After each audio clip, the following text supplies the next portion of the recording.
शङ्खं चक्रं जलोकां दददमुद्घटं चारुदुर्भिश्चतुर्भिः सूक्ष्मस्वच्छादिरुद्धं शुकपरिविलसनं नलिनं भोजनेत्रं कालाम्बुदोज्ज्वलाङ्गं कटितटविलसश्चारुपीताम्बराटं वन्दे धन्वन्तरिं तं निखिलगदमिव प्रहृदावाग्निलीलं प्रहृदावाग्निलीलं प्रहृदावाग्निलीलं।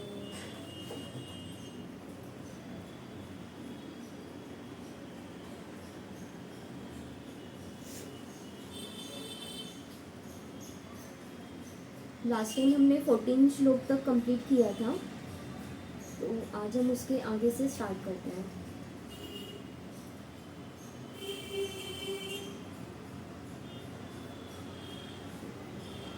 वितै विपर्ययः, ये हमारा लास्ट टाइम का था।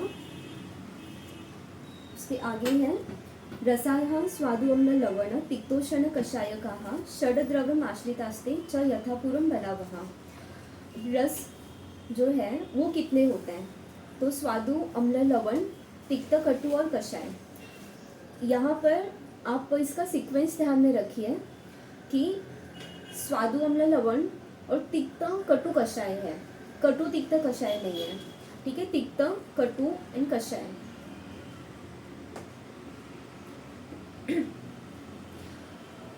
इसका सीक्वेंस आपको क्यों ध्यान में रखना है, ये आगे आने वाला है कि जैसे कि अभी उन्होंने स्वादु अम्ल लवण बोला है, मधुर अम्ल और लवण, तो ये तीन रस जहाँ पर है उसके बाद में तिक्त कटु कषाय, उसके अपोजिट में आप मीन्स मधुर का अपोजिट तिक्त, अम्ल का अपोजिट कटु और लवण का अपोजिट कषाय, इस तरीके से आप इसको ध्यान में रखिए। अगर किसी पेशेंट में मधुर रस सेवन की हिस्ट्री ज़्यादा है तो वहाँ पर आपको तिक्त रस के द्रव्य यूज़ करने चाहिए। अगर अम्ल रस के द्रव्य की हिस्ट्री मतलब सेवन की हिस्ट्री है पेशेंट में, तो वहाँ पर आपको कटु रसात्मक द्रव्य यूज़ करने चाहिए।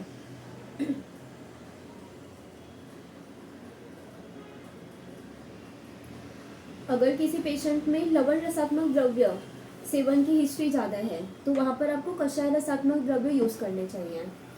तो इस तरीके से ये जो सीक्वेंस है वो इसके लिए इम्पोर्टेंट हो जाता है कि अभी जैसे कि कोई पेशेंट है जिसको ऊपर से नमक खाने की आदत है, तो वहाँ पर कषाय रस के द्रव्य अगर आप यूज़ करेंगे तो वहाँ पर जो चिकित्सा है वो जल्दी हो जाती है, मीन्स ये उसका अपोजिट गुण वाला होता है।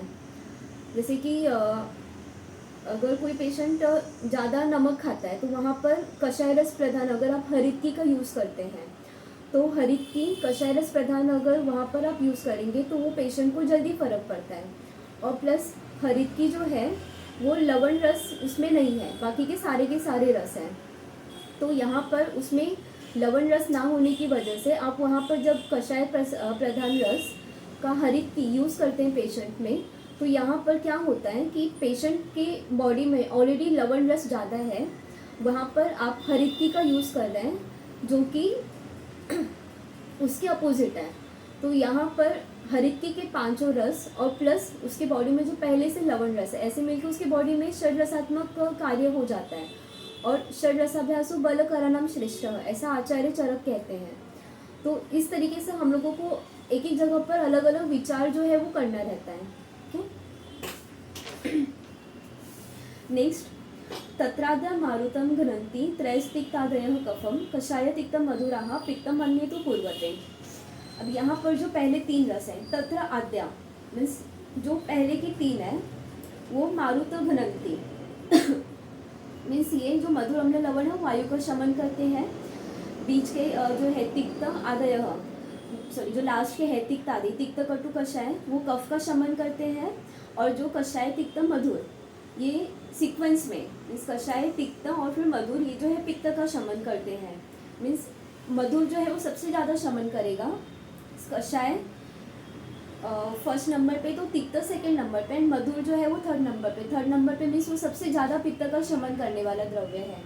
मीन्स अभी अगर पित्त दृष्टि है पेशेंट में, तो आप उसमें किस तरीके का द्रव्य, पित्त की दृष्टि कौन से इंटेंसिटी की है, तो उसके हिसाब से आपको उस पेशेंट में किस तरीके का द्रव्य यूज़ करना चाहिए, कौन से रस प्रधान द्रव्य का यूज़ करना चाहिए, तो ये इस तरीके से हम लोगों को समझ में आता है।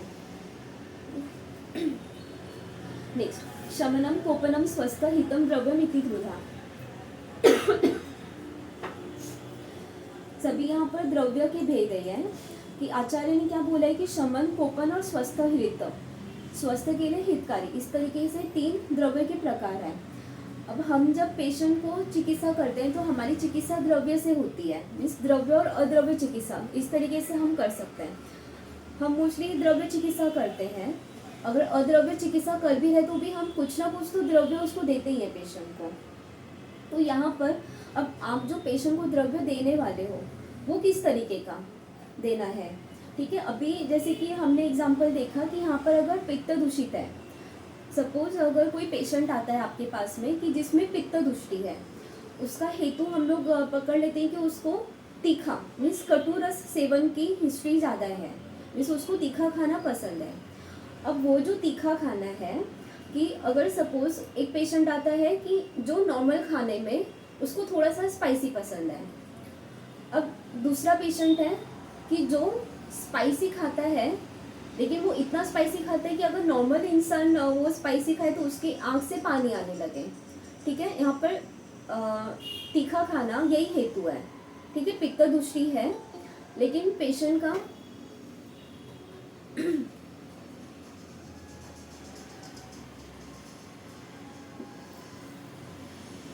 यहाँ पर तीखा खाना हेतु सेम है, पित्त दृष्टि ये लक्षण सेम है, लेकिन यहाँ पर इंटेंसिटी मीन्स हेतु जो है, हेतु की इंटेंसिटी चेंज हो रही है। एक जो पेशेंट है वो स्पाइसी थोड़ा मीडियम खाता है, उसमें पित्त दृष्टि है। दूसरा पेशेंट है जो स्पाइसी थोड़ा उससे ज़्यादा खाता है, ठीक है। अब तीसरा पेशेंट है जो स्पाइस मतलब क्या कि वो मिर्ची खाता है, डायरेक्ट रॉ मिर्ची, ऐसे ही मिर्ची जो है कच्चा चबाकर वो इसी तरीके से खा लेते हैं। अब उसका जो फ्रीक्वेंसी मिर्ची खाने का है वो समझ लो आप लेटेस्ट कंसिडर की हफ्ते में 2-3 बार है, ठीक है। ये 3rd नंबर का पेशेंट। अब 4th नंबर का पेशेंट हम लोग ले लेते हैं कि जिसमें मिर्ची खाने की हिस्ट्री डेली की है, मीन्स वो रोज़ मिर्ची खाता है, ऐसे ही कच्चा मिर्ची वो रोज़ खा लेता है। तो अब यहाँ पर पित्त दृष्टि है, ठीक है, और हेतु हमारा सेम है, स्पाइसी मीन्स कटु सेवन, ये सेम है सारे चारों पेशेंट में। नाउ अभी यहाँ पर जो इंटेंसिटी है वो डिफरेंट हो गई, चारों पेशेंट में इंटेंसिटी डिफरेंट हो जाती है। तो पित्त की जो दृष्टि है वो भी चारों पेशेंट में अलग अलग हो जाएगी। तो यहाँ पर आपकी जो चिकित्सा है, आप चिकित्सा के लिए कौन सा द्रव्य यूज़ करोगे वो भी आपको यहाँ पर बदलना पड़ेगा, ठीक है। अब यहाँ पर आपको सपोज पेशेंट को शमन करने वाला द्रव्य देना है, पित्त को शमन करने वाला आपको द्रव्य देना है। यहाँ पर जो द्रव्य है जिसने बॉडी में पित्त को कुपित किया हुआ है, ठीक, शमन करने वाला, कुपित करने वाला, स्वस्थ के लिए हितकारी, ऐसे 3 प्रकार के द्रव्य है। कुपित करने वाले द्रव्य अलग अलग है या फिर उसकी इंटेंसिटी अलग अलग है, ठीक है। अब शमन करने वाला द्रव्य भी आपका अलग अलग हो जाएगा सारे पेशेंट में। जिस एक में हो सकता है कि आप सिर्फ ऐसी उसको बोलो कि आप लाइक मोरावड़ा या फिर आंवले का मुरब्बा, आप गुलकंद खा लो, आपका जो तकलीफ है वो कम हो जाएगा, ठीक है। इस तरीके से आप उसको बोल सकते हो। दूसरे पेशेंट में जो उसको स्पाइसी ज़्यादा खाने की आदत है, उसमें आपको कुछ द्रव्य की चिकित्सा में मेडिसिन जो है वो आपको अलग से देने की ज़रूरत पड़ सकती है। आपने लेटेस्ट कंसिडर कि आपने उसको यष्टि, उशी, इस तरीके से कुछ मेडिसिन दे दी है, ठीक है। जो 3rd पेशेंट है जिसको मिर्ची खाने की आदत है, नॉर्मल स्पाइस से मिर्ची का जो तीखा है मीन्स जो कटुता है उसमें वो ज़्यादा रहेगी, ठीक है। तो आपको यहाँ पर सिर्फ ऐसे ही मोरावड़ा या फिर इस सब से उसको इतनी जल्दी फ़र्क नहीं पड़ने वाला है, तो उसको वहाँ पर आपको द्रव्य जो है वो थोड़े अलग तरीके के, थोड़े हाई पोटेंसी वाले देने पड़ेंगे। अब जिसको रोज़ खाने की आदत है मिर्ची, उसमें हो सकता है कि आपको स्वर्णकल्प जैसे कुछ मेडिसिन देने पड़े। यहाँ पर आपने कामदुधा दे दिया, जिसको रोज़ खाने की आदत है आपने उसको वहाँ पर मुक्ता पिष्टी जैसे कुछ आपको हो सकता है कि मेडिसिन देने की ज़रूरत पड़े। तो आपको किस तरीके की पेशेंट में दृष्टि है उसके हिसाब से आपकी चिकित्सा जो है वो बदल जाती है। इस यहाँ पर पेशेंट में हेतु, लक्षण ये सब किस तरीके के हैं, उसकी इंटेंसिटी कैसी है, हेतु सेवन कितने टाइम से है उसके ऊपर से उसके जो लक्षण है वो डिफर करते हैं और आपकी चिकित्सा वहाँ पर बदल जाती है। ठीक है, अब यहाँ पर स्वस्थ के लिए हितकारी, स्वस्थ के लिए हितकारी में जैसे कि कुछ द्रव्य जो है वो रोज सेवन करने के लायक आगे जो हमारे चैप्टर आएंगे उसमें बताया हुआ है कि जैसे कि रक्तशाली है या फिर गोधूम मीन्स गेहूँ है, घी है, दूध है, इस तरीके के काफ़ी सारे, पटोल है, इस तरीके के द्रव्य जो है उन्होंने रोज सेवन करने की जैसे बोला है। तो अब इसमें भी थोड़ा बाइफर्केशन हो जाता है कि आप किस तरीके के द्रव्य पेशेंट को मतलब कौन से प्रकृति का पेशेंट है या फिर उसके बॉडी में बाकी के कैसे लक्षण वगैरह है, तो उसके लिए आप किस तरीके के द्रव्य वो रोज सेवन कर सकता है। नेक्स्ट, उष्ण शीत गुणोत्कर्षात वीर्यम द्विधा स्मृतम। यहाँ पर वीर्य के बारे में बोला है कि अभी द्रव्य के बारे में वो बोल रहे हैं। तो हम लोग जब द्रव्य से चिकित्सा करते हैं तो वो द्रव्य का हम लोग को रस पहले उन्होंने बता दिया, अब वीर्य उसका क्या हो जाएगा, जो रस हम लोग द्रव्य जो पेशेंट में दे रहे हैं उसका रस क्या है, उसका वीर्य क्या है, उसका विपाक क्या है, ये हम लोगों को पता होना चाहिए। यहाँ पर दो प्रकार का वीर्य, उष्ण वीर्य और शीत वीर्य। वहीं पर आगे फिर से आचार्य 8वें अध्याय में बोलते हैं कि 8 प्रकार के वीर्य होते हैं। इस वीर्यम पुनः वदन्ते कि गुरु स्निग्धम हिम मृदु लघु रुक्षोष्ण तीक्ष्णम च तदेव मतम अश्रद्धा।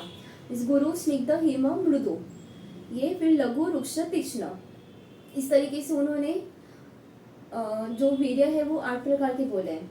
अब ये जो 8 प्रकार के वीर्य है वो फिर से यही 2 प्रकार में आ जाते हैं।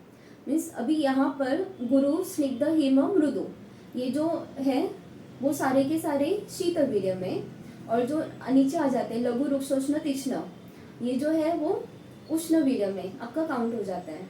अब यहाँ पर क्वेश्चन आता है कि अगर फिर से वो उष्ण और शीत वीर्य में ही इंक्लूड कर लिया है तो फिर यहाँ पर क्या जरूरत है कि आपको मतलब 8 प्रकार के वीर्य अलग से बताने के।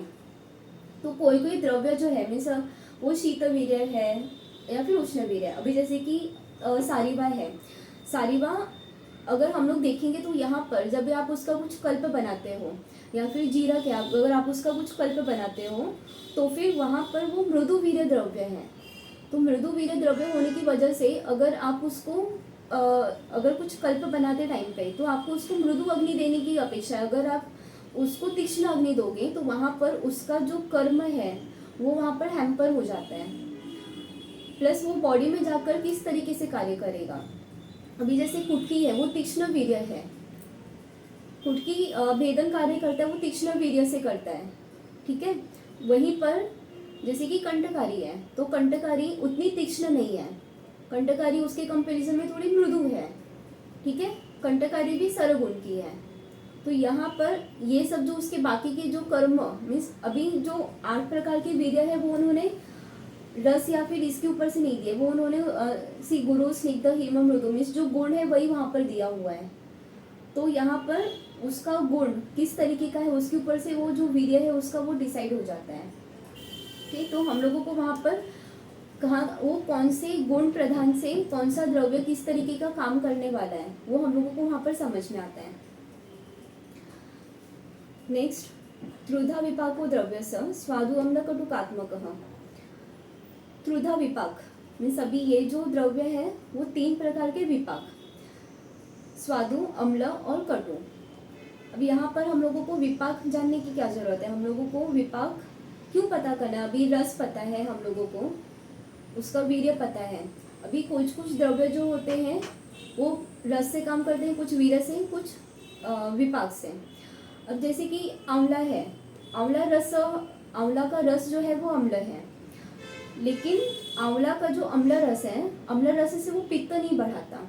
अब यहाँ पर वो क्या करेगा कि वो मधुर रसात्मक मधुर विपाकी होने की वजह से और प्लस शीतवीर्य होने की वजह से यहाँ पर उसका ये 2 चीज़ इम्पॉर्टेंट है। विपाक उसका मधुर है और उसका जो वीर्य है वो शीत है, तो इसकी वजह से वो पित्त का शमन करता है। तो आप पित्त के पेशेंट में आंवला दे सकते हैं। तो यहाँ पर आपको कौन से विपाक मतलब क्या कि वो बॉडी में जाने के बाद में जब जाठराग्नि का काम हो जाएगा, तो जाठराग्नि का काम होने के बाद में उस द्रव्य का गुण कर्म अपने बॉडी में कैसा रहेगा, उसको हम लोग विपाक बोलते हैं। तो हम लोगों को जब किसी द्रव्य का विपाक पता होगा तो वो किस तरीके का काम करने वाला है बॉडी में जाने के बाद में, रसोनिपाती द्रव्यणम मीन्स हम लोग ने जीभ पे रखा तो हम लोगों को पता चल जाएगा कि उसका रस कैसा है, लेकिन बॉडी में अंदर जाने के बाद में उसका क्या होने वाला है ये हम लोगों को नहीं पता है कि वो अंदर जाठराग्नि का काम होने के बाद में वो मधुर है कि कटु है कि अम्ल है, ये हम लोगों को अंदर जाने के बाद में हम लोग को टेस्ट से पता नहीं चलेगा। तो ये कैसे पता चलता है कि यहाँ पर उसका जाठराग्नि का काम होने के बाद में अगर आपको पता है पहले से कि उसका विपाक क्या है तो आप उसके हिसाब से पेशेंट को वो द्रव्य जो है वो दे सकते हैं। भी यहाँ पर गुण, गुरु मंद हिम स्निग्ध श्लक्ष्ण सांद्र मृदु स्थिराः गुणाः सूक्ष्म विशदा विंशतिः स विपर्ययाः। यहाँ पर ये 20 प्रकार के गुण आचार्य ने बताए हैं। गुरु, अब यहाँ पर सुश्रुत संहिता में हर एक गुण जो है वो उसका कर्म क्या है तो उन्होंने अलग अलग तरीके का इस तरीके से बताया, लाइक ब्रूहणे गुरुः, लंघने लघुः, स्तंभने हिमाः, स्वेदने उष्णाः, क्लेदने स्निग्धाः, शोषणे रुक्षाः, शमने मंदाः, शोधने तीक्ष्णाः, धारणे स्थिराः, प्रेरणे चलाः, श्लथने मृदुः, दृढने कठिनः, शालने विशदः, लेपने पिच्छिलः, रोपणे श्लक्ष्णः, लेखने खरः, विवरणे सूक्ष्मः, संवरणे स्थूलः, प्रसादने सांद्रः, विलोडने द्रवः। तो ये इस तरीके के जो गुण है मीन्स हर एक गुण का कर्म क्या है, हर एक गुण शरीर में जाने के बाद में क्या करता है। अभी जैसे कि लास्ट टाइम हम लोगों ने एग्जाम्पल देखा था कि कॉन्स्टिपेशन का पेशेंट का किस तरीके से उसका कॉन्स्टिपेशन हुआ है, शोषणे रुक्षाः की वजह से हुआ है कि स्तंभने हिमा की वजह से हुआ है। तो ये जो हम लोगों ने एग्जाम्पल देखे थे कि उसके बॉडी में लक्षण एक ही है लेकिन गुण की वजह से मीन्स जो भी वो द्रव्य सेवन कर रहा है वो द्रव्य का गुण क्या है, उसके गुण में डिफ्रेंशिएशन होने की वजह से उसका जो कर्म है वो बदल जाता है। लक्षण एक ही है, ठीक है, लेकिन पेशेंट में हेतु अलग अलग है। तो यहाँ पर गुण अलग होने की वजह से आपकी चिकित्सा बदल जाएगी। लंघने लघु की वजह से अगर कॉन्स्टिपेशन हुआ है तो वहाँ पर आप ब्रूहण करेंगे, तो यहाँ पर उसके अपोजिट आपको उसकी चिकित्सा करनी है। तो कौन से गुण का कौन सा कर्म है ये अगर आपको पता होगा तो आप उसके अपोजिट गुण से उसकी चिकित्सा कर सकते हैं। तो इसकी वजह से हम लोगों को ये जो गुण है ये बहुत इंपॉर्टेंट है। अब आप आगे जितना भी आप पढ़ते जाओगे, आप चिकित्सा पढ़ोगे, आप निदान पढ़ोगे, तो आचार्य वहाँ पर हर एक जगह पर आपको नहीं बताते जाएंगे कि यहाँ पर ये पित्त दूषित हुआ है तो ये गुण से हुआ है तो आप इसके अपोजिट चिकित्सा करो। बिकॉज वो क्या है यहाँ पर तंत्र युक्त यूज करते हैं कि यहाँ पर उन्होंने पहले आपको सूत्रस्थान में पहले ही वो चीज़ बता दिया है तो वो फिर से उसको नहीं करेंगे रिपीट, बिकॉज वो फिर से तंत्र दोष वो बता देते हैं कि अगर वो फिर से वहाँ पर बार बार बताते जाएंगे तो वो तंत्र दोष है। तो उन्होंने फर्स्ट चैप्टर में यहाँ पर सूत्रस्थान में सब कुछ बता के रखा है, अब आपको उसको बाद के चैप्टर्स में वो अप्लाई करना है। तो यहाँ पर आप जब चिकित्सा भी करते हो तो चिकित्सा में भी जहाँ जहाँ पर वो जिस जिस तरीके के द्रव्य देते हैं, कोई भी एक व्याधि में वो बहुत सारे कल्प मेंशन करते हैं। आचार्य जो है वो एक ही व्याधि बताते टाइम पे बहुत सारे कल्प देते हैं। हमेशा हम लोगों को ये क्वेश्चन आता है कि फिर हम कौन सा कल्प यूज़ करें, व्याधि एक ही है और इतने सारे उन्होंने कल्प दे दिया है, सब कुछ तो हम यूज़ नहीं कर सकते। तो आपके पेशेंट में कौन सा लक्षण है, आपके पेशेंट का हेतु कैसा है, उसका गुण कौन सा दूषित हुआ है, उसके अपोजिट गुण वाला आपको द्रव्य जो है या फिर कल्प वहाँ पर यूज़ करना है। इस वजह से आपको उसका हेतु पहले ढूंढ कर निकालना है, उसका कौन सा गुण दूषित हुआ है और फिर वहाँ पर उसके अपोजिट गुण वाले द्रव्य से आपको चिकित्सा करनी है। नेक्स्ट, कालार्थ कर्मणाम योगो हीन मिथ्याति मात्रकः सम्यक योगस्य विज्ञेयो रोगारोग्यैक कारणम। अब यहाँ पर रोग का कारण क्या है, रोग या फिर आरोग्य का कारण, काल अर्थ कर्मणा, इसका हीन मिथ्या या फिर अतिमात्रा, ठीक है, योगो हीन मिथ्या अतिमात्रक, हीन योग, मिथ्या योग या फिर अति योग, ये जो है ये उसके रोग का कारण है। अब और सम्यक योगश्च, सम्यक योग रहेगा तो वो आरोग्य का कारण है, रोग आरोग्य एक कारणम, इस तरीके से उन्होंने बोला है। अब यहाँ पर हीन योग, मिथ्या योग या फिर अति योग। अब क्लिनिक में ना हमारे बहुत पहले एक छोटा बच्चा आता था, मीन्स वो था 8 साल का, लेकिन ही वॉज बहुत ही ज़्यादा, means he was so much intelligent कि वो मतलब पढ़ना उसका बहुत ही ज़्यादा था। मीन्स इवन कुछ कुछ अगर सम्स वगैरह होते थे, वो 9th या फिर 10th स्टैंडर्ड के भी सम्स मैथ्स के, अगर टीचर्स को कुछ नहीं जम रहा है तो टीचर्स उसको पूछते थे कि बेटा तुम्हें ये आ रहा है क्या ये सॉल्व करने के लिए, तो वो उस तरीके का, मीन्स वो अपने से हायर स्टडीज़ के भी वो सम्स जो है वो सॉल्व कर लेता था।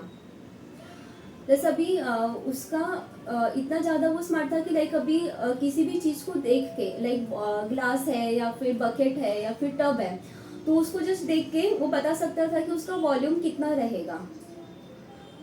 अब ये बच्चा, यहाँ पर हम लोग बोलेंगे कि ये तो बहुत ही अच्छी बात है ना, इतना स्मार्ट है वो, लेकिन ये कैसे कि उसके बॉडी में वो जो भी सिम्टम्स लेकर आया था पेशेंट, हमारे पास में जो भी लक्षण लेकर आया था, वो सब वात वृद्धि के थे। तो किसी भी चीज़ की अगर आप अति करते हो, अगर कोई भी चीज़ अति मात्रा में होता है तो वो वात बढ़ाने वाला है। तो पढ़ाई करना, अब हम लोग यहाँ पर पढ़ाई करते हैं, तो अगर हम बहुत ज़्यादा पढ़ाई करेंगे, कंटिन्यूस अगर हम पढ़ाई करते रहेंगे तो भी वो वात बढ़ाने वाला है। तो इसका मतलब ये नहीं कि हम लोगों को पढ़ाई नहीं करना है, जितना बोला है एटलीस्ट एक मुहूर्त, एक बार में एक मुहूर्त पढ़ने के लिए सुभाषित में आया हुआ है, फिर एक मुहूर्त के बाद में आपको ब्रेक लेना चाहिए।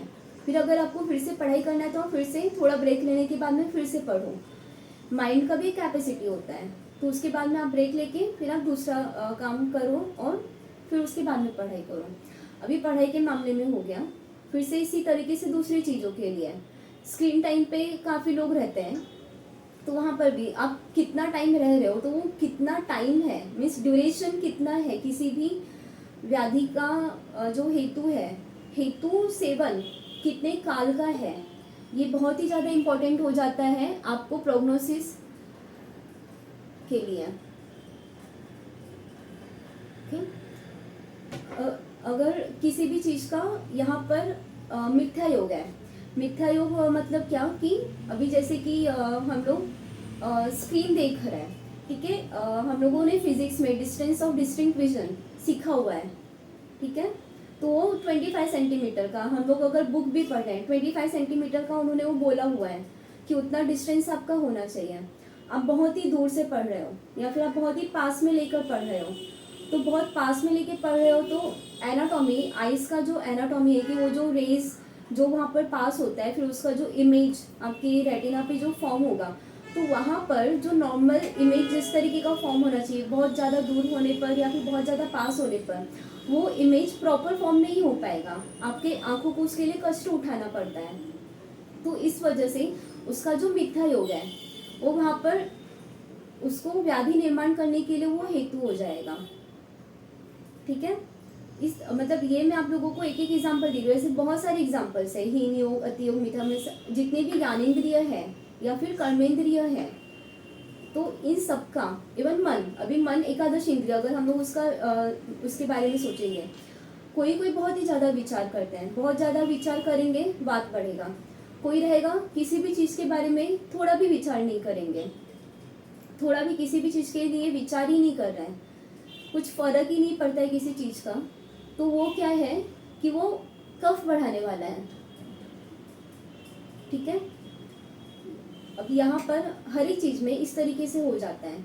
अभी अगर कर्मेंद्रिय में हम ज़्यादा चलते हैं, ज़्यादा चलने वाला वात बढ़ाएगा, कम चल रहे हैं, पूरा टाइम बैठे हुए हैं, तो शय्यासन स्वप्न सुखाभिसंगः, ये प्रमेह का हेतु है। तो बैठे हुए हैं या फिर सोए हुए हैं, बिल्कुल भी चलना नहीं है, प्रमेह का हेतु हो गया, ज़्यादा चलना वात व्याधि का हेतु है। तो इस तरीके से ये जो है, या फिर मिथ्या योग, किसी भी तरीके से चलना, ठीक है, या फिर अगर ट्रैवल कर रहे हैं तो वो उबड़ खाबड़ जगह पर चलना, इस तरीके का जो है तो वो मिथ्या योग है, तो वो उस तरीके का व्याधि निर्माण करेगा। और अगर ये तीनों का सम्यक योग है तो वो आरोग्य का कारण है। नेक्स्ट रोगस्तु दोष वैषम्यम दोष साम्यम अरोगता। अब दोषों की विषमता का नाम रोग है और दोष की समता का नाम अरोगता है, मीन्स आरोग्य है। नेक्स्ट निज आगंतु विभागेन तत्र रोग द्विधा स्मृताः। अब यहाँ पर कि निज आगंतु विभागेन, ये जो रोग है वो निज या फिर आगंतुज, ये दो इससे क्लासिफिकेशन उसका हो जाता है। मीन्स निज दोष से हुआ है, निज दोष मीन्स वात पित्त कफ दूषित होके हुआ है तो वो निज व्याधि, और अगर आगंतुज है तो वो आगंतुज व्याधि से होता है आगंतुज। अब यहाँ पर आगंतुज जो है वो भी बाद में निज में कन्वर्ट हो जाता है, ठीक है। तो उसके हिसाब से हमारी चिकित्सा थोड़ी बहुत बदल जाती है वहाँ पर। अभी जैसे कि आगंतुज है, वहाँ पर अगर कोई पेशेंट है जिसको जॉइंट पेन है, जॉइंट पेन में उसको कभी आघात हिस्ट्री है, मीन्स वो कभी गिर गया, उसको हिस्ट्री ऑफ फॉल है या फिर कभी एक्सीडेंट हुआ है और वो बहुत टाइम के बाद में आपके पास में आया है। Means history of fall let us consider कि उसको 4-5 साल पहले का है और 4-5 साल के बाद में भी अभी भी उसको संधिशूल है, ठीक है। संधिशूल लेकर पेशेंट आपके पास में आया है। अब आप उससे संधिशूल है करके आपने उसको कुछ ऐसी वात शमन करने वाले या फिर कुछ गुड़ कल्पना वगैरह दे दी, ठीक है, लेकिन आपने उसको आघात हिस्ट्री है या नहीं ये नहीं पूछा, तो वो पहले आघात हिस्ट्री था, ये अगर आप उसको अगर कंसिडर नहीं करते हैं और आप उसको चिकित्सा नहीं देते उस तरीके का आघात हिस्ट्री का कंसिडर नहीं करके, तो उसको उतना फर्क नहीं पड़ेगा। तो यहाँ पर जैसे कि आगंतज हेतु है, लेकिन यहाँ पर आगंतज हेतु बहुत पहले का है, उसने अभी शरीर में दोष तुष्टि किया, उसको संधिशूल है, तो आपको यहाँ पर वात का कम करने वाला दवाई देना है, प्लस आगंतुज का विचार करके मीन्स आघात का विचार करके यहाँ पर वात रक्त का आपको विचार करना पड़ेगा और फिर वात रक्त के हिसाब से जलों का लगाना या फिर वहाँ पर लेप करना, धारा करना, इस तरीके का कुछ ना कुछ आपको ट्रीटमेंट में ऐड करना पड़ेगा। उसके बाद में ही पेशेंट को फर्क पड़ेगा।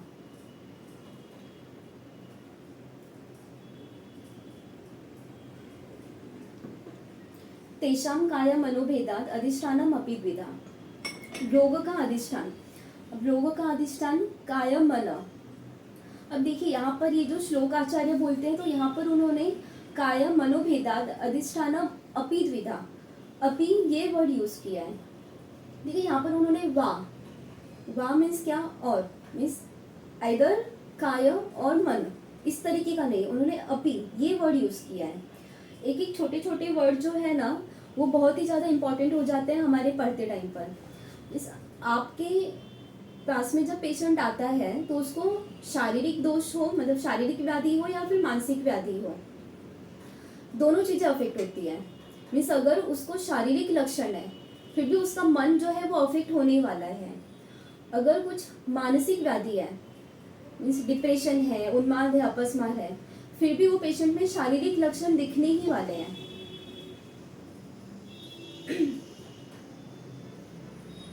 ऐसा कभी भी नहीं होता है कि सिर्फ और सिर्फ शारीरिक व्याधि है, सिर्फ और सिर्फ मानसिक व्याधि है, क्योंकि यहाँ पर जो भी मीन्स वात पित्त कफ है तो वो भी सत्व रज तम से रिलेटेड है। सत्व रज तम अगर दूषित होता है तो भी मीन्स पित्त जो है वो सत्व प्रधान है, वात जो है वो राजसिक है, कफ जो है तामसिक है, तो इस तरीके से इन तीनों का रिलेशन तो एक दूसरे से है ही। अब यहाँ पर कोई भी व्याधि अगर लेट अस कंसीडर कि सादा सिंपल कॉन्स्टिपेशन है, अब हम लोग फर्स्ट चैप्टर से पढ़े तो एकदम सादे सिंपल में व्याधि या फिर लक्षण जो है वो ले रही हूँ कि कॉन्स्टिपेशन है। अगर किसी पेशेंट का एक दिन भी, ठीक है पेशेंट मत ले लो, अगर हमारा भी अगर एक दिन भी पेट साफ नहीं होता है तो वहाँ पर हमारा मन कहीं पर भी नहीं लगता। इस पांच भौतिक आत्मसंवाद करके एक बुक है शैलेश माड़ी सर का, जिसमें उन्होंने लिखा है कि big C that is constipation is inversely proportional to small C that is concentration. ठीक है, मुझे ये सेंटेंस बहुत ही अच्छा लगा था वहाँ पर। मीन्स ये हम सबको पता है कि हमारा कॉन्स्टिपेशन अगर रहेगा तो हमारा मन जो है वो कहीं पर भी लगता नहीं, हम कहीं पर भी कॉन्सेंट्रेट नहीं कर पाते। लेकिन ये कैसे कि अब वहाँ पर उन्होंने मीन्स ये आप ध्यान में रखो, big C is inversely proportional to small C. कुछ दिन पहले एक पेशेंट का मुझे फ़ोन आया कि उसको मीन्स वो पेशेंट है उन्माद की, ठीक है। वो पेशेंट को 15 दिन हो गया उसको मोशन ही नहीं हुआ था। अब जब उन्माद के पेशेंट होते हैं तो फिर वो जो बच्चे होते हैं मीन्स नॉर्मली अगर आपको 15 दिन नहीं हुआ तो हम लोग यहाँ पर कुछ तो स्ट्रॉन्ग देना चाहिए कि उसको तुरंत मोशन पास हो जाए। बिकॉज 15 दिन मोशन ना होना मीन्स अगर यहाँ पर 2-3 दिन 4 दिन भी नहीं होता है तो बहुत ही बड़ी संप्राप्ति बन सकती है। तो यहाँ पर 15 दिन नहीं हुआ तो बहुत ही ये मीन्स उसको एक्चुअली बहुत टाइम से वो कंप्लेन है कि उसको पेट साफ नहीं होता है उतना, लेकिन उस टाइम पर उसके घर वालों ने भी उसके घर पे काम चालू था तो उन्होंने ध्यान ही नहीं दिया उस बारे में कि उसको 15 दिन हो गया उसने मोशन ही साफ नहीं किया है। तो उनका फ़ोन आया कि यहाँ पर उसको 15 दिन हो गया मोशन क्लियर नहीं हुआ है। अब यहाँ पर देखो ये जो पेशेंट है वो है उन्माद की और इसको अक्सर मीन्स उसका जो पेट साफ नहीं होना ये उसका जो लक्षण है ये अक्सर उसको रहता है। मीन्स कभी 2-3 दिन में होता है, कभी अल्टरनेट डे पे होता है। मीन्स आज तक कभी उसका ऐसा नहीं हुआ है कि उसको डेली मोशन क्लियर हुआ है। तो यहाँ पर जो मल है वो आपके मन को कितना ज़्यादा अफेक्ट कर सकता है, इस एकदम अक्यूट में भी और एकदम क्रोनिक लेवल पे भी। अगर एक दिन भी अगर आपको फीवर आ जाता है, फीवर है अगर अक्यूट है, ये है शारीरिक व्याधि, लेकिन फिर भी वहाँ पर मन जो है वो अफेक्ट होता है। अब अगर मानसिक व्याधि है, सपोज कोई पेशेंट डिप्रेशन में है तो उसको शारीरिक लक्षण के ऊपर से क्या कि उसको दौर्बल्य मीन्स फ्रेश फील ना होना, इस तरीके के जो लक्षण है ना वो पेशेंट में वो दिखने को मिलते हैं, या फिर निद्रा नाश हो जाता है। तो ये सारे जो लक्षण है वो देखने को मिलते हैं। मीन्स कभी भी ऐसा नहीं होता है कि पेशेंट को सिर्फ और सिर्फ शारीरिक व्याधि है या फिर पेशेंट को सिर्फ और सिर्फ मानसिक व्याधि है। तो आपको चिकित्सा करते टाइम पे हमेशा ये दोनों का विचार करना चाहिए। अब उसका मन ज़्यादा अफेक्ट है कि शरीर ज़्यादा अफेक्ट है, या आप लोगों को वहाँ पर मार्कआउट करना है और फिर उसके बाद में उसके हिसाब से उसको आप कौन सा द्रव्य देने वाले हैं उसका आपको विचार करना है। अब उसका मन के ऊपर जाने वाले बहुत सारे द्रव्य हो जाएंगे। अभी अगर कोई भी आप शारीरिक लक्षण है, अगर आप उसके ऊपर अभी कॉन्स्टिपेशन और मन इन दोनों का भी हम लोग विचार करें तो भी अगर हम लोग सिर्फ दूध ये दे देते हैं पेशेंट को तो दूध भी स्नेह है, सरगुण का है, मन प्रसन्न रखता है। किसी पेशेंट में ये यूज़फुल हो सकता है, किसी पेशेंट में आप काला किशमिश ब्लैक रेजिन्स दे दो, ये यूज़फुल हो सकता है। किसी पेशेंट में आप ब्राह्मी जैसे कल्प मीन्स सारस्वता रिष्ट वगैरह ये सब जो है अभी वो कैसे वो भी सरगुण का है प्लस मन पे जाने वाला है। तो अगर किसी पेशेंट में मानसिक लक्षण बहुत ही ज़्यादा है और उसके वजह से मानसिक लक्षण ज़्यादा होने की वजह से उसको पेट साफ नहीं हो रहा, तो आप वहाँ पर उसको सारस्वता रिष्ट दोगे तो उसको दोनों में फ़र्क पड़ेगा। तो हमारी जो चिकित्सा की जो कल्प है वो इस तरीके से बदल जाते हैं। रजस्तमश मनसो दोष दोषा उदाहृतों, मन को दूषित करने वाले रज और तम ये दो दोष बोले गए हैं। तो हम लोगों को यहाँ पर इन दोनों का विचार करना चाहिए। विदर्शन स्पर्शन प्रश्न ही परीक्षित च रोगिणम। अब यहाँ पर रोग ज्ञान मीन्स आप रोगी की परीक्षा किस तरीके से करेंगे, तो इसके लिए दर्शन स्पर्शन और प्रश्न ये 3। यहाँ पर उन्होंने फिर से च परीक्षित च रोगिणम, यहाँ पर भी वा नहीं दिया मीन्स दर्शन वा स्पर्शन वा या फिर प्रश्न वा, इस तरीके से आचार्य ने नहीं दिया है। उन्होंने दर्शन च स्पर्शन च और प्रश्न च इस तरीके से बोला है। मीन्स जब पेशेंट आता है तो आप लोगों को ये तीनों तरीके से आपको उसका जो परीक्षा है मीन्स निदान जो है वो करना चाहिए। आपने सिर्फ और सिर्फ पेशेंट आ गया उसका नाड़ी देख लिया, आपको ये व्याधि है ये चिकित्सा आप ले लो, ठीक है, आपका निदान जो है वो इनकम्प्लीट रहेगा। या फिर आपने पेशेंट आ गया उसको सिर्फ और सिर्फ कुछ क्वेश्चंस पूछे।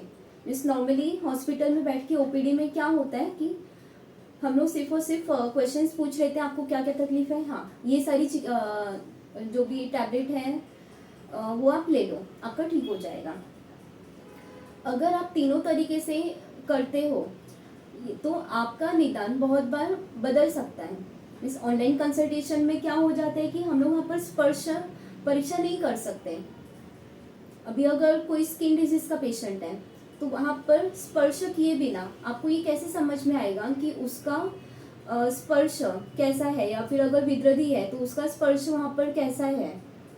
तो यहाँ पर ये तीनों के तीनों चीज़ें, ठीक है, अब मैं आपको विद्रदी या फिर स्किन डिजीज का एग्जांपल दे रही हूँ, लेकिन इसके अलावा भी जब पेशेंट आता है, कोई भी व्याधि रहेगा, आप उसका एब्डोमिनल एग्जामिनेशन करो, आप उसको जब सामने से देखते हो तो उसके चेहरे का एक्सप्रेशन कैसा है, उसके ऊपर से भी समझ में आता है कि वो पेशेंट कितना कॉन्फिडेंट है या फिर कितना कंफ्यूज है या फिर उसको कितना टेंशन में है।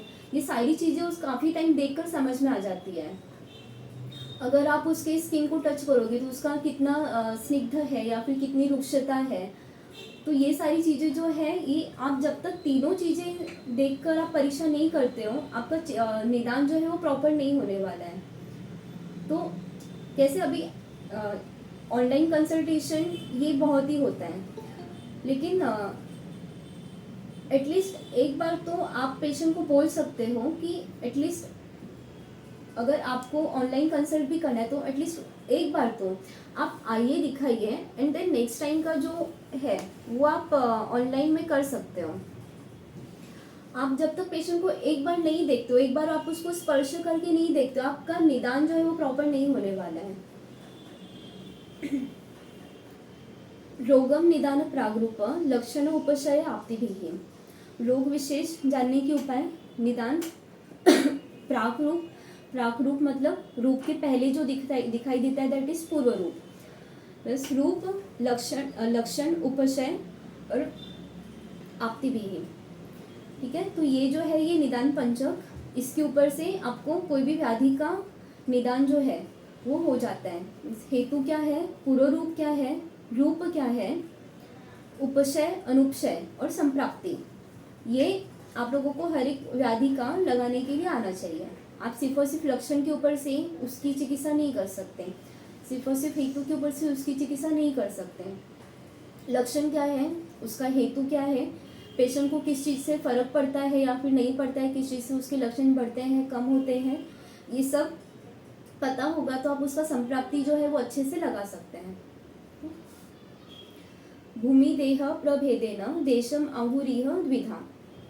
अब यहाँ पर आयुर्वेद में दो प्रकार के मीन्स भूमि देह, इस तरीके के दो प्रकार के देश बोले हैं। अब पेशेंट कौन से देश का है, मतलब कहाँ पर वो पैदा हुआ है या फिर उसका व्याधि कहाँ पर फॉर्म हो रहा है, तो ये जो है ये हम लोगों को देखना पड़ता है।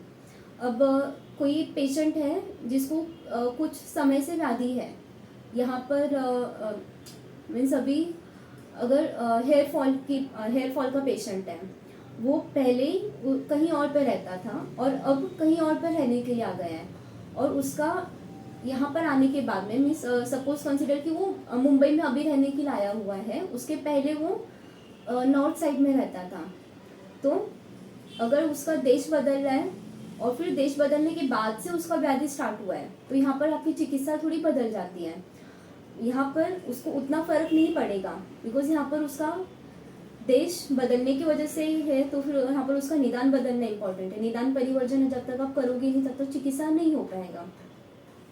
और फिर से यहाँ पर किस तरीके का देश है, अब ये जैसे कि अगर नॉर्थ साइड है या फिर नॉर्थ साइड में ठंडी ज़्यादा होती है, तो वहाँ पर अगर कोई पेशेंट है जो अभी यहाँ पर है, आपका ट्रैवल करने वाला है नॉर्थ में, ठीक है, जहाँ पर उस टाइम पे बहुत ही ज़्यादा ठंडी है, और फिर वो वहाँ पर जाने के बाद में थोड़े दिन वहाँ पर रह के आपका रिटर्न आने वाला है, वहाँ पर आपको जब मेडिसिन देना होगा तो आपको कौन से देश में पेशेंट जाने वाला है, तो वहाँ का क्लाइमेट उस टाइम पर कैसा है, ये हमेशा आपको ध्यान में रख के फिर चिकित्सा देनी चाहिए।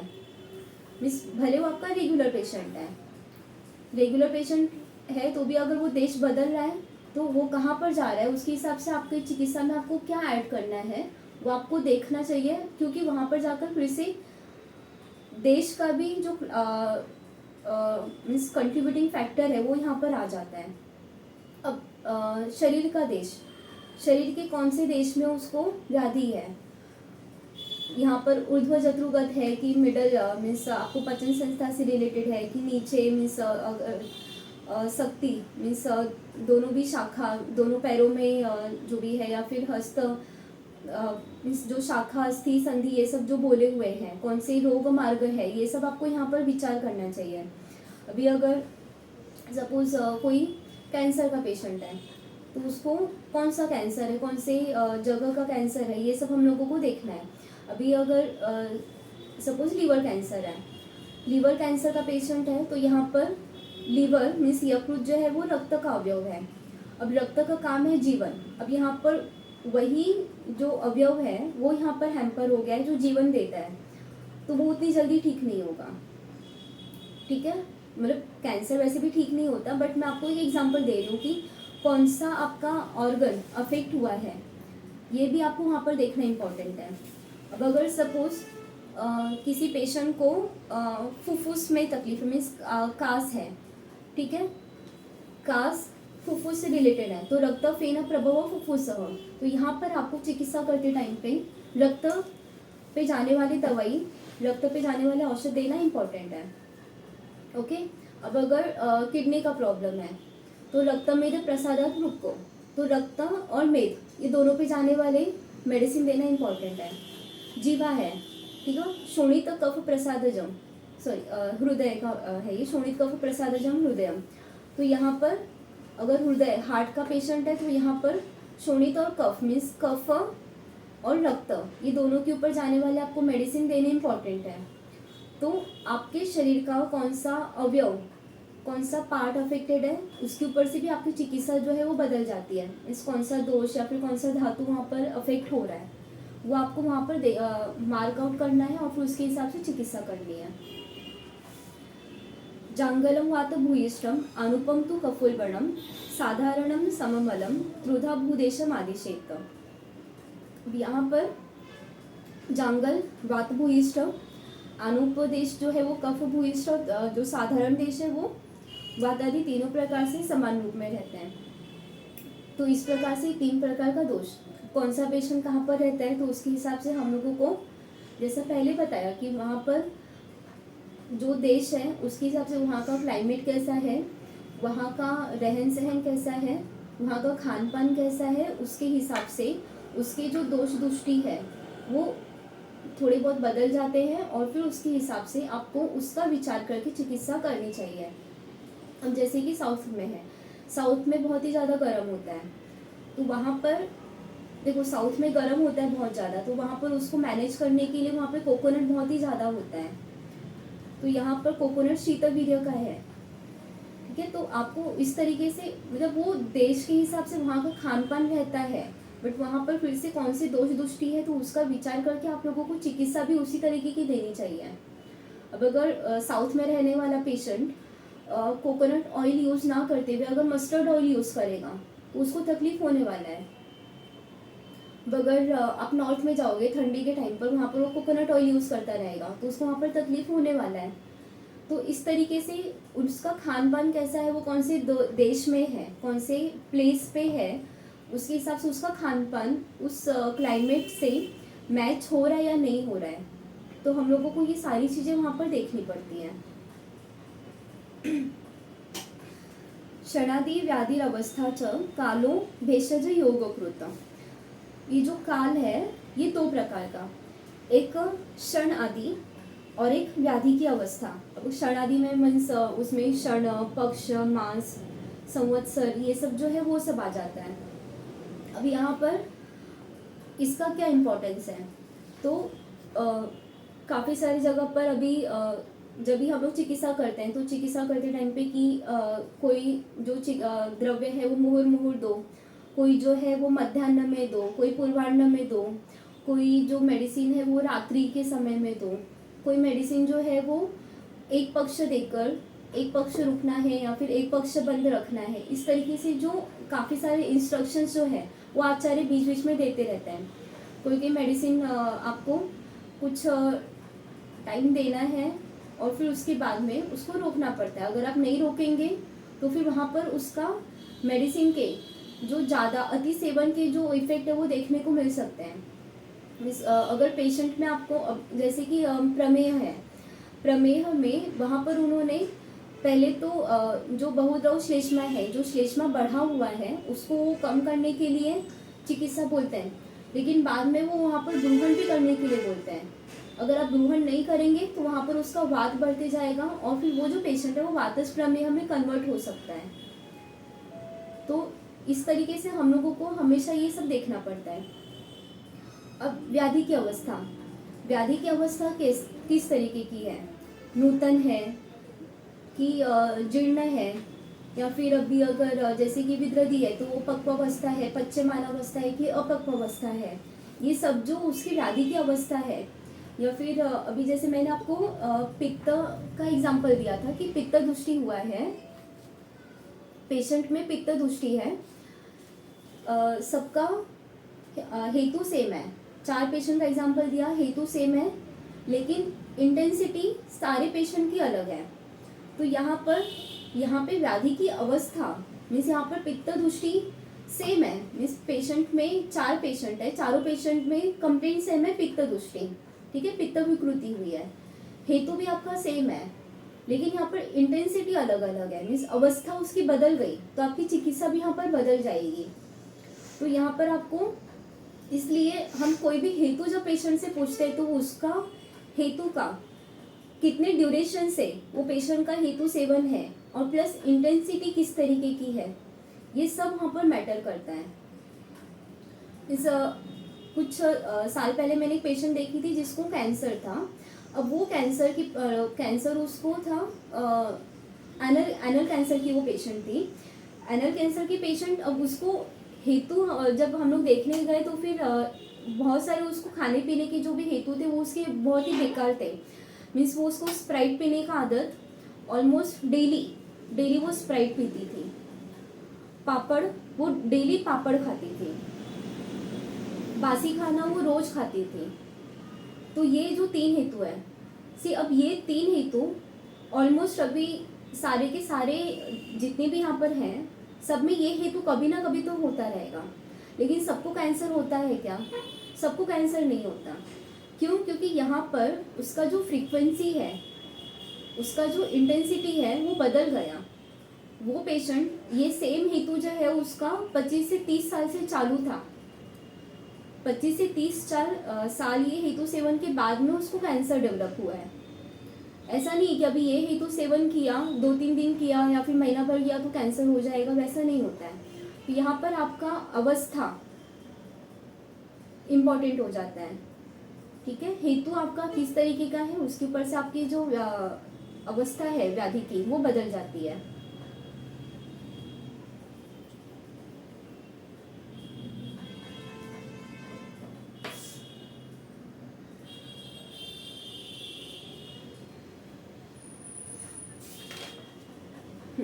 नेक्स्ट, शोधनम शमनम चेति समासाद औषधम द्विधा। औषध के 2 भेद, शोधन और शमन, ठीक है। अब यहाँ पर जब हम लोग चिकित्सा करते हैं तो अगर हम लोग शमन करते हैं या फिर शोधन करते हैं। पेशेंट में हम लोगों को शमन करना है या फिर शोधन करना है, ये हम लोगों को पता होना चाहिए। और प्लस देखो, बहुत सारे द्रव्य जो है वो कॉम्बिनेशन में, मीन्स हम लोग बहुत ही मुझे नहीं पता है कि यहाँ पर कोई भी ऐसा होगा कि जो सिर्फ एक ही द्रव्य दे दिया और चिकित्सा कर दिया। हम लोग कभी भी बहुत सारे द्रव्य यूज़ करते हैं पेशेंट में। तो जब हम लोग कॉम्बिनेशन में हम लोग जब मेडिसिन देते हैं तो हम लोगों को ये पता होना चाहिए कि उसमें से कौन सा मेडिसिन शोधन करने वाला है, कौन सा शमन करने वाला है।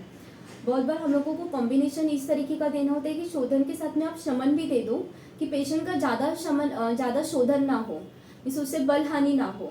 अगर ज़्यादा शोधन हो गया तो भी वात बढ़ेगा। तो यहाँ पर हम लोगों को उस तरीके से कॉम्बिनेशन परम्यूटेशन जो है वो करना पड़ता है। पेशेंट का दोष तुष्टि किस लेवल का है उसके हिसाब से आपको कितना शोधन करना है या फिर कितना शमन करना है। अब जैसे कि शमन करने वाला वो पित्त दुष्टि का जो मैंने एग्जांपल दिया उसमें आपको शमन करना है, ठीक है। आप जो पहला है जो मीडियम स्पाइसी खाता है उसमें आप शमन करोगे, जो रोज स्पाइसी खाता है और इतना ज़्यादा खाता है कि अगर कोई नॉर्मल इंसान खाएगा तो आँख से पानी आएगा, तो उसमें भी आप शमन चिकित्सा से हो सकता है मैनेज। जो मिर्ची खाता है हफ्ते में 3-4 बार, उसमें हो सकता है कि आपको शोधन करना पड़े। ठीक है, शोधन इस तरीके का करना है कि उससे उसका बल हानि नहीं होना चाहिए, मीन्स तीक्ष्ण शोधन नहीं करना है आपको। उसमें आप शोधन प्लस शमन दे सकते हो। अब जो लास्ट पेशेंट है जो रोज मिर्ची खाता है, रोज मिर्ची खाने वाला है, अब यहाँ पर पित्त दृष्टि बहुत ही ज़्यादा है।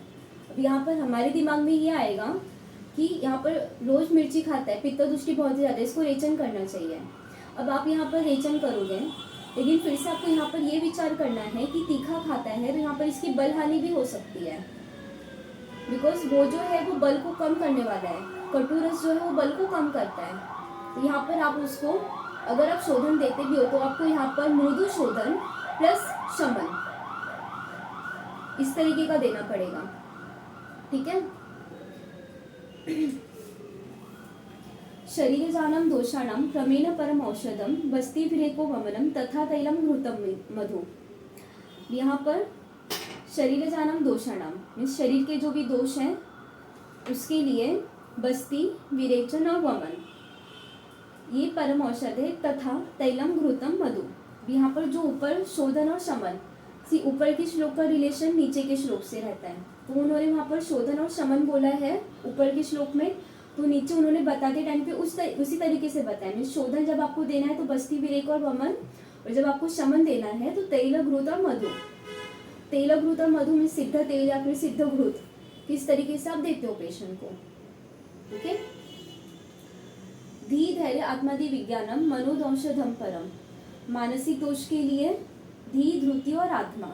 यहाँ पर शरीर और मन ये दोनों का जो चिकित्सा है वो अभी, अगर मानसिक दोष है तो मानसिक दोष के लिए, भले मानसिक दोष है वो आपके शारीरिक दोष को अफेक्ट करने ही वाला है, या फिर शारीरिक दोष है तो मानसिक दोष को अफेक्ट करने ही वाला है। लेकिन अगर मानसिक हेतु है तो निदान परिवर्जन करने के लिए आपको मन के ऊपर काम करने वाले मेडिसिन जो है, मीन्स यहाँ पर अद्रव्य चिकित्सा, धी, धैर्य, आत्मादि विज्ञानम, ये जो है ये इंपॉर्टेंट हो जाता है। तो यहाँ पर आपको वो पेशेंट को साथ साथ में बोलना ही चाहिए। WHO का भी हेल्थ का जो डेफिनेशन है उसमें उन्होंने भी स्पिरिचुअल, मेंटल हेल्थ इस तरीके से लिया हुआ है। ठीक है। तो WHO भी ये मानता है, मीन्स मॉडर्न वाले भी ये मानते हैं कि वहाँ पर पूरा का पूरा हेल्थ कब रहेगा कि जब आपका वहाँ पर मेंटल हेल्थ भी इंक्लूड है। तो यहाँ पर मेंटल हेल्थ इंक्लूड रखने के लिए आपको यहाँ पर धी, धैर्य जो है ये सब आपको वहाँ पर पेशेंट को बोलना ही चाहिए कि आप, अब ये कैसे आप पेशेंट को बोलोगे कि आप धैर्य रखो, तो पेशेंट क्या धैर्य रखेगा, हो गया बोल दिया पेशेंट से हो गया, इस तरीके से नहीं होता है। अभी यहाँ पर आपको उनको ये करने के लिए किस तरीके से आप बोलोगे पेशेंट को, तो आप वहाँ पर उसको मेडिटेशन करो। आप मेडिटेशन करोगे, जब आप उसको योगासन, प्राणायाम बताओगे तो वहाँ पर उसका जो मन है वो शांत होते जाएगा। अब यहाँ पर ये धीरे धीरे होता है। इससे कैसे अफेक्ट होता है कि जब आप मेडिटेशन करते हो या फिर योगासन, प्राणायाम करते हो तो यहाँ पर आप वात के ऊपर कंट्रोल लाते हो। वात के ऊपर कंट्रोल मीन्स क्या कि अब यहाँ पर जब आप योगासन करते हो या फिर प्राणायाम करते हो तो आप वहाँ पर आपकी जो श्वसन प्रक्रिया है, आपका जो ब्रीदिंग पैटर्न है उसके ऊपर आप ध्यान देते हो। मीन्स आप जब इनहेल कर रहे हो, आप जब एक्सहेल कर रहे हो तो आप वो माइंडफुली करते हो, स्लोली करते हो। तो ये क्या करता है कि ये आपका जो वात का चल गुण है उसको कम करता है। ये आपके वात के चल गुण को कम करके मन का जो चंचलता है उसको कम करेगा। इस चले वातम चले चित्तम निश्चले निश्चलम भवेत, ऐसा बोला है। मीन्स चले वातम चले चित्तम, अगर आपका वात चल है, मीन्स अगर आपका वात बढ़ा हुआ है, चंचल है, तो आपका मन भी चंचल रहेगा। निश्चले निश्चलम भवेत, मीन्स अगर आपका वात जो है वो निश्चल है, निश्चल मीन्स अगर वो स्थिर है तो आपका जो मन है वो भी स्थिर रहेगा। तो इस तरीके से जब आपको पेशेंट को आप बोलोगे कि आप योगासन, प्राणायाम करो, तो उसका जो वात है, मीन्स उसका जो ब्रीदिंग पैटर्न है, वो जब अपने रेस्पिरेशन के ऊपर ध्यान देता है तो धीरे धीरे वो क्या करता है कि अपने बॉडी का वात कम करता है, और वात कम होने की वजह से उसका जो मन है वो भी स्थिर होने लगता है। तो उसमें ये जो धी धैर्य ये सब जो है वो अपने आप बढ़ने लगता है। तो इस तरीके से आप मन के ऊपर चिकित्सा है वो कर सकते हो। तो आपको पेशेंट को कभी भी ये बताते जाइए कि आप शारीरिक दोष के लिए ये करो और मानसिक दोष के लिए आप योगासन प्राणायाम जो है आप पेशेंट को बताइए और उनको करने के लिए बोलिए, तो उनको ज़्यादा जल्दी फर्क पड़ेगा। विषक द्रव्याणि उपस्थाता रोगीपाद चतुष्टयम चिकित्सितस्य निर्दिष्टम प्रत्येकम तत्चतुर्गुणम। यहाँ पर चिकित्सा के 4 पाद, विषक द्रव्य, उपस्थाता मीन्स परिचारक, ठीक है, और प्लस रोगी। यहाँ पर एक एक की गुण अब हम लोग देखते हैं। दक्षस तीर्थार्थ शास्त्रार्थो दृष्टकर्मा शुचिर्भिषक, मीन्स जो वैद्य है वो दक्ष होना चाहिए। दक्ष मतलब क्या कि वो होशियार होना चाहिए, ठीक है। तीर्थार्थ शास्त्रार्थो, तीर्थार्थ शास्त्रार्थ मतलब क्या कि उसने जो शस्त्र है जो शास्त्र है वो अच्छे से पढ़ा हो, उसको अच्छे से उसके अर्थ को समझा हो, ठीक है। दृष्टकर्मा, दृष्टकर्मा मतलब क्या कि उसने खुद से सारी की सारी चीज़ें की हुई हो, किसी के अंडर उसने सीखा हो। शुचिर्भिषक और प्लस शुचि। हम लोग ये वैद्य के गुण को थोड़ा सा ज़्यादा डिटेल में देखेंगे, ठीक है, बिकॉज हम अच्छे वैद्य हम लोगों को बनना है, ठीक। तो अच्छा वैद्य बनने के लिए चारों के चारों गुण क्यों इम्पोर्टेंट है और कैसे इम्पोर्टेंट है, ठीक है। अब दक्ष, अगर आप वैद्य हो, ठीक है, आपने निदान पढ़ा है, आपने हर एक पेशेंट का आप मतलब हर एक व्याधि का आपको पूर्व रूप पता है, आपको रूप पता है, आपको उसका संप्राप्ति पता है, आपने सब कुछ पढ़ लिया, लेकिन आप इतने होशियार नहीं हो कि आपके पास में अगर पेशेंट आया तो आप उसको प्रैक्टिकली ये मार्क कर पाओ कि हाँ बाबा इसको ये व्याधि है। मीन्स आपने शास्त्र में सब कुछ पढ़ लिया है लेकिन प्रैक्टिकल नॉलेज नहीं है आपको, ठीक है।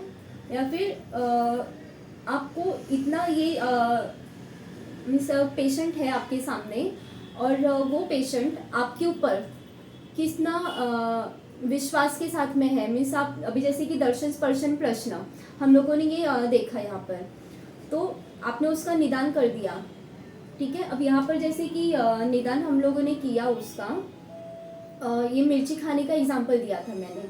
मिर्ची रोज खाता है, ठीक है।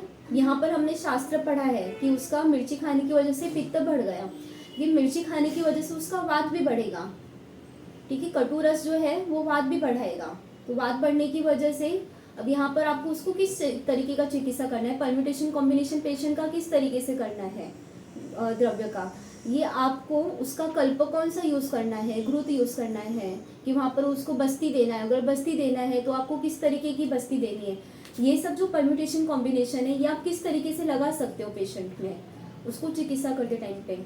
ये जो दक्ष है ये आपको पता होना चाहिए, आपको वहाँ पर उतना अलर्ट रहना चाहिए। अब शास्त्रार्थ, आपने शास्त्र पढ़ा, उसका अर्थ आपको हर एक जगह पर पता होना चाहिए, किस तरीके का क्या मीनिंग हो सकता है। ट्रांसलेशन हम लोग पढ़ते हैं, ट्रांसलेशन पढ़ा, ट्रांसलेशन में कुछ अलग चीज़ दिया हुआ है, लेकिन आपको अगर शास्त्र का अर्थ अच्छे से पता है, मीन्स अगर हम लोग को फर्स्ट ईयर में संस्कृत सिखाते हैं, हम लोग को ग्रामर सिखाते हैं, तो उसका इम्पोर्टेंस कैसे है कि वहाँ पर जब आप पढ़ते हो तो आपको एक एक चीज़ उसका ग्रामर के हिसाब से भी अगर आप ग्रामर ध्यान दोगे तो कहीं कहीं पर मीनिंग जो है आपका ट्रांसलेशन में जो दिया हुआ है उसके हिसाब से उसका जो असली मीनिंग है वो बदल जाता है। तो इसके लिए शास्त्रार्थ मीन्स आपको शास्त्र में क्या दिया हुआ है उसका अर्थ अच्छे से पता होना चाहिए, आपने काफ़ी सारे शास्त्र पढ़े होने चाहिए, ठीक है। दृष्टकर्मा, अब जो 12th अध्याय है वाग्भट ने दृष्टकर्मा उन्होंने फिर से वहाँ पर बोला अभ्यासात प्राप्यते दृष्टि कर्म सिद्धि प्रकाशिनी, ठीक है। वहाँ पर वो श्लोक में आपको पढ़ के बताती हूँ। 12th अध्याय दोष भेदिया में फिर से आचार्य क्या बोलते हैं, अभ्यासात प्राप्यते दृष्टि ही कर्म सिद्धि प्रकाशिनी रत्नादि सद सज ज्ञानम न शास्त्रादेव जायते। मीन्स क्या कि आपको कर्म सिद्धि प्रकाशिनी मीन्स आपकी कर्म की सिद्धि आपको कैसे मिलेगी, अभ्यास से। अगर आपको किसी भी कार्य में सिद्धि चाहिए तो आपको अभ्यास से वो प्राप्त होगी। रत्नादि सद सच ज्ञानम मीन्स अच्छे और बुरे रत्न की जो पहचान है, सद या फिर असत का जो ज्ञान है रत्न का, वो न शास्त्रादेव जायते सिर्फ और सिर्फ शास्त्र से नहीं मिलता, बल्कि सिर्फ और सिर्फ अभ्यास से मिलता है। तो आपने सब कुछ पढ़ा लिखा है, आप कॉलेज में टॉपर हो, लेकिन आपने उस सारी की सारी चीज़ें जो भी वाग्भट में या फिर चरक में, सुश्रुत में बताई हुई है, अपने ग्रंथ में जो बताई हुई है, आपने पेशेंट में प्रैक्टिकली ना तो देखा है, ना कभी यूज़ किया है, ना सारे कर्म किए हुए हैं। तो ये सारे अभ्यास अगर आपने नहीं किए तो आपको उसका कुछ भी यूज़ नहीं है। आपको उसका जो भी पहचान है, मीन्स निदान का या फिर चिकित्सा का, वो नहीं हो सकता। इस रत्नादि सद सज्ञान न शास्त्र देव जायते, इस यहाँ पर वाग्भट देखो, यहाँ पर भी दुष्ट कर्मा, और यहाँ पर वो फिर से 12वें अध्याय में फिर से बोलते कि आप प्रैक्टिकली ये सारी चीज़ें सीखो, अभ्यास करो। तो आप ये किस तरीके से कर सकते हो कि किसी एक वैद्य के अंडर आप ये सब सीखो प्रॉपर। कॉलेज में जो भी आपके क्या होते हैं कॉलेज में, ये प्रैक्टिकल्स होते हैं या फिर जो पोस्टिंग आपके लगते हैं, तो वहाँ पर आप पोस्टिंग अटेंड करो, वहाँ पर पेशेंट देखो, उसमें जो भी कर्म है वो सब चीज़ें आप करो, तो आपको वहाँ पर आपका जो अभ्यास है वो बढ़ते जाएगा। कोई भी कर्म आप सिर्फ एक बार करके आपने उसको सीख लिया, ऐसा कभी भी नहीं होता है। क्या होता है कि आपने अगर सपोज बस्ती का पेशेंट है, अगर आप बस्ती कोई एक पेशेंट में दो, आप बस्ती 10 पेशेंट में दो, आपको हर 10 पेशेंट में आपको अलग अलग एक्सपीरियंस मिलेंगे। अगर आप जलों का भी लगाते हो, ठीक है, तो आपको हर एक पेशेंट में आपको अलग अलग एक्सपीरियंस मिलेगा। तो आप जो कर्म है या फिर जो भी चिकित्सा है वो आप करते जाओ करते जाओ। अगर आप कोई द्रव्य भी यूज़ कर रहे हो तो वो द्रव्य भी एक पेशेंट में अलग इफेक्ट दिखाएगा, दूसरे पेशेंट में अलग इफेक्ट दिखाएगा। इस आप जस्ट लास्ट टाइम मैंने आपको एक होमवर्क दिया था, आज मैं फिर से आपको एक होमवर्क दे रही हूँ कि आप जहाँ पर भी रहते हो, ठीक है, जहाँ पर भी रहते हो वहाँ पर आपको जो भी पसंद है, दूध पसंद है या फिर काला किशमिश पसंद है, इस तरीके से कुछ भी पसंद है, तो एक नेक्स्ट वीक तक आप रोज़ आपके घर में या फिर हॉस्टल में, आप कहीं पे भी रहते हो रूम में, आप जरा रिक्वेस्ट करो कि रोज़ है ना, सब लोगों ने दूध पीना है या फिर सब लोगों ने सिर्फ काला किशमिश खाना है, ठीक है। सब में किस तरीके का फ़र्क पड़ता है, सारे पेशेंट में या फिर सारे लोगों में अलग अलग आपको इफेक्ट जो है ना वो देखने को मिलेगा, ठीक है। मैं कोई द्रव्य या फिर चिकित्सा नहीं बोल रही हूँ, सादा सिंपल जो आप रोज़ ले सकते हो वो बोल रही हूँ। तो आप ये रोज़ करके देखो, फिर क्या होता है कि आपका बॉडी हर एक चीज़ को अलग तरीके से क्या होता है आंसर करता है, अलग तरीके से रिएक्ट करता है।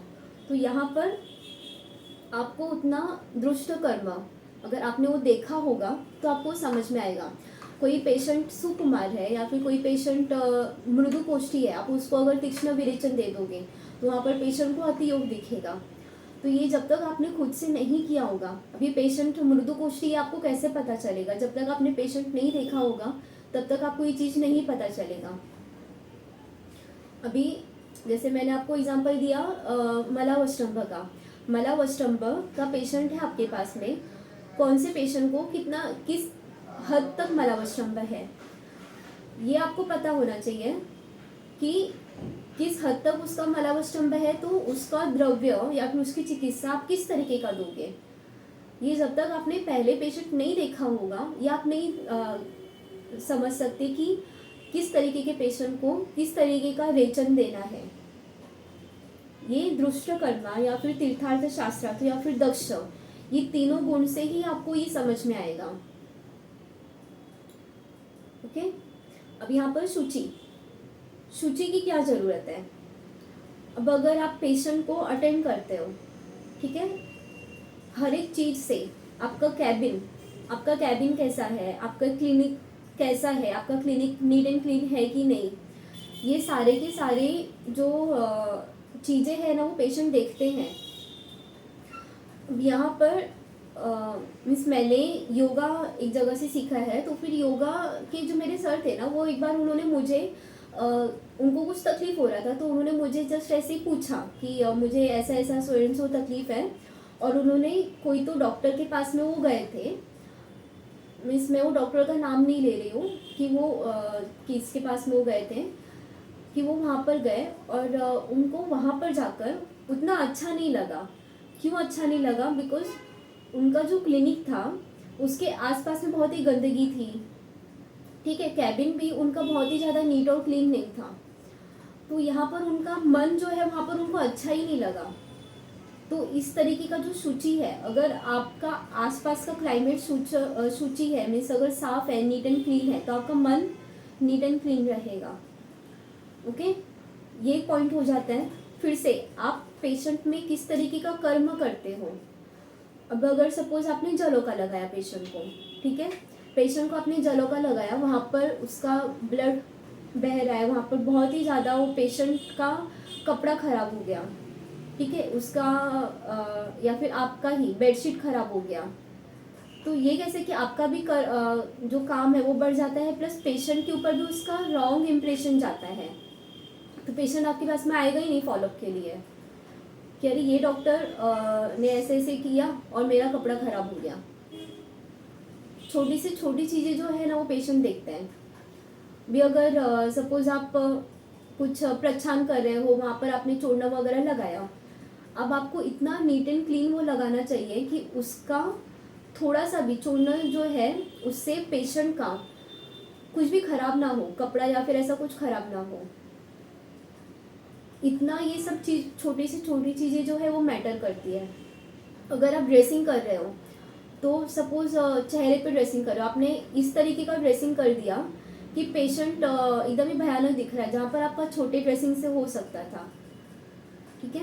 और फिर इंटर्नशिप के टाइम पे अभी आपको ये सब पता होगा कि वहाँ पे मौसी और मामा का तो बहुत ही बड़ा राज चलता है। आप वहाँ पर जलों का लगा दो या फिर आप बस्ती दे दो, उस तरीके से आपने गंदा छोड़ दिया, वो आपको चिल्ला कर चले जाते हैं, वहाँ पर आपकी इज्जत ही नहीं रह जाती है। तो ये सब जो चीज़ें हैं, अगर आप सूची वहीं पर आप क्लीन और नीट करोगे तो सामने वाला भी आपको इज्जत भी देता है।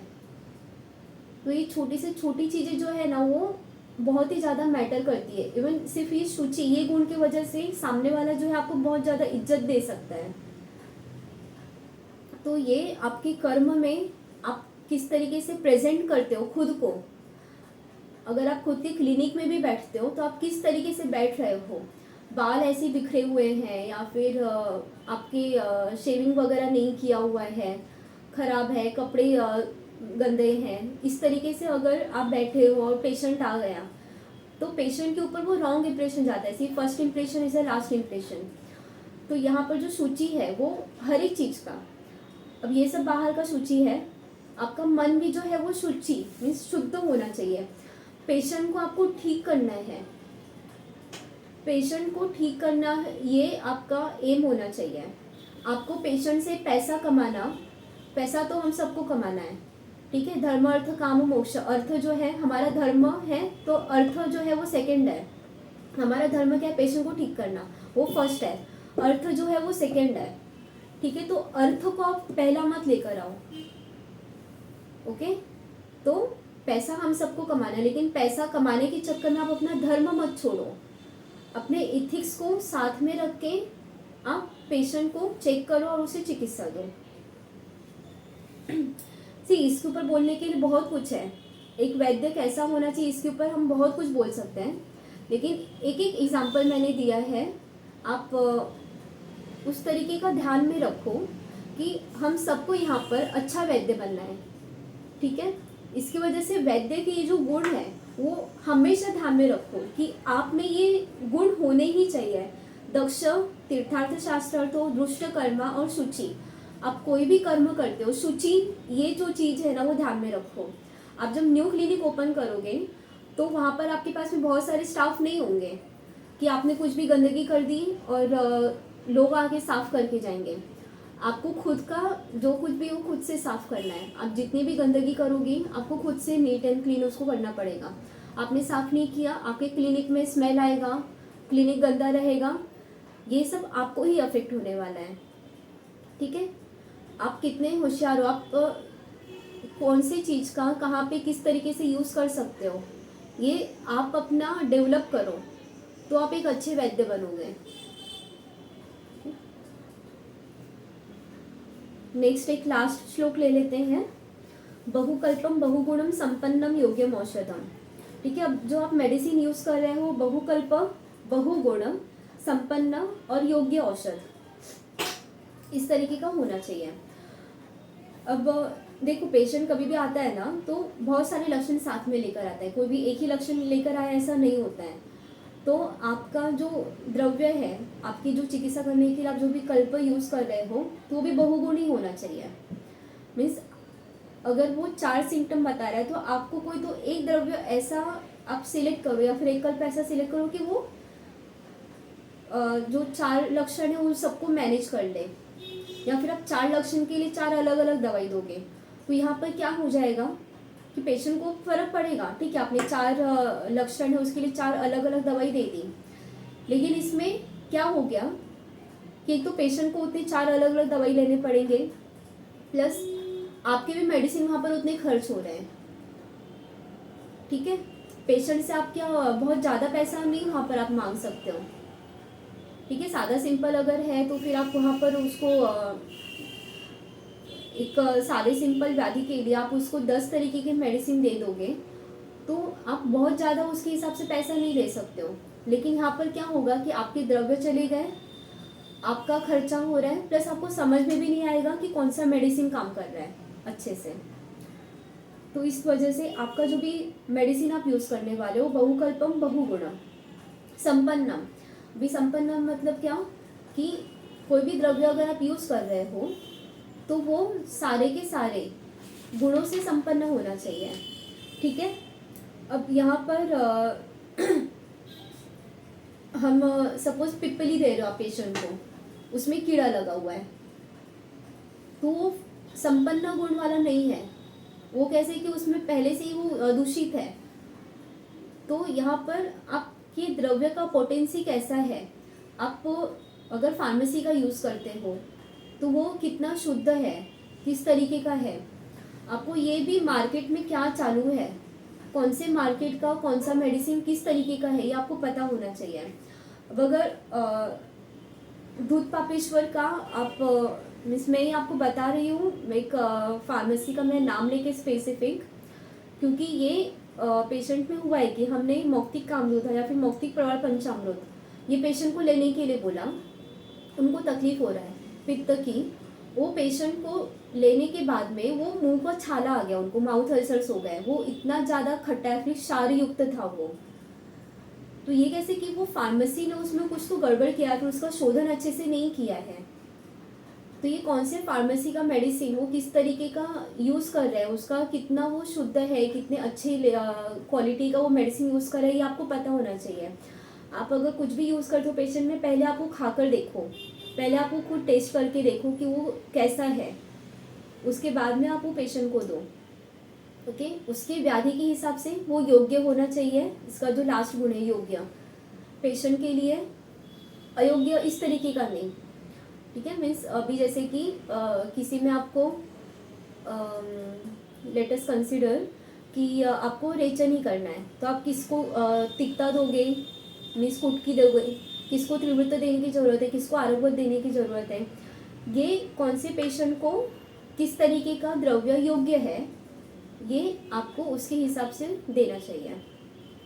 ओके, यहाँ पर हम लोग रुकते हैं आज का वाचन। किसी को कुछ डाउट रहेगा तो आप चैट बॉक्स में डाल सकते हो या फिर माइक ऑन करके पूछ सकते हो। किसी को कुछ डाउट है?